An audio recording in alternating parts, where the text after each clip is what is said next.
problem with being short. Okay. My name is Julie Nagam, and I'm going to actually speak a little bit about 360 binaural mics, and mostly from the perspective of it being a decolonial tool. That's right, a decolonial tool. So I just want to begin by saying that decolonial tools such as binaural microphones, projection mapping, are just some of the technology that can assist in unearthing concealed geographies. In my work, I'm interested in what lies beneath the surface, what is untold or unreferenced narratives. Let's see if I got, okay. So basically, I feel like the 360 binaural mic, which you're not actually going to get to hear because of the 3-minute time limit and sound, didn't sound very good in here. So the problem with 360 binaural mics is the best way that it can be experienced is through headsets. And for those of you that have listened to it or that like it, it's phenomenal, and it can actually transport you to a different place. If you close your eyes, you can imagine where you are. And so in this first piece is called, I'm going to talk about 2 installations. Both of them are multimedia.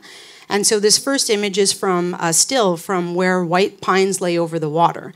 And this installation was a large-scale painting of an archival map on the gallery wall, and it was probably about 12 feet by 10, maybe 8 feet wide.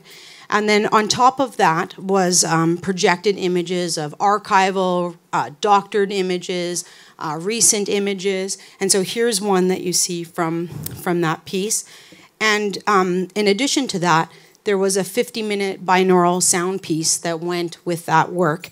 This piece included ambient sounds, elders, historians, archaeologists, actors, to sort of tell these multiple narratives that are always missing from the master narrative. And so basically, I'll show you one more. This is a second piece of work that also used projection mapping and also 360 binaural sound. And so how the work actually, this is a built wigwam, and it was at its highest point almost 6 feet tall and 14 feet diameter. You could go inside the piece, and I'll show another piece or an image of me actually inside of it.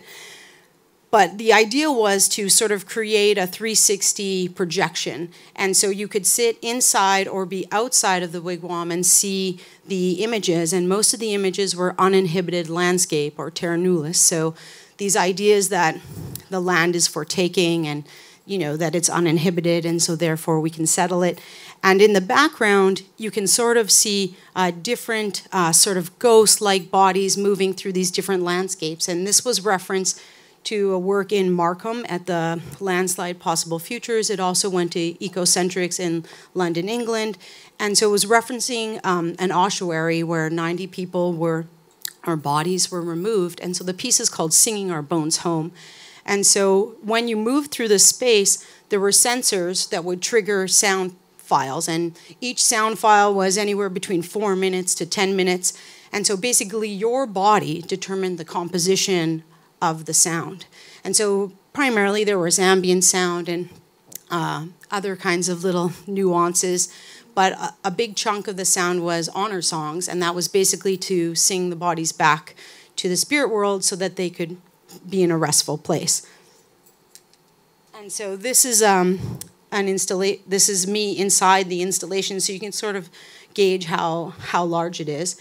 And so basically, I just want to reiterate that the best parts about technology is you can manipulate them or use them in order to find out new stories or new narratives and add to the existing narrative. And I just want to say it's been an honor to get to hear about all the histories and existings here at InterAccess. And Chimegwich for having me, and thank you.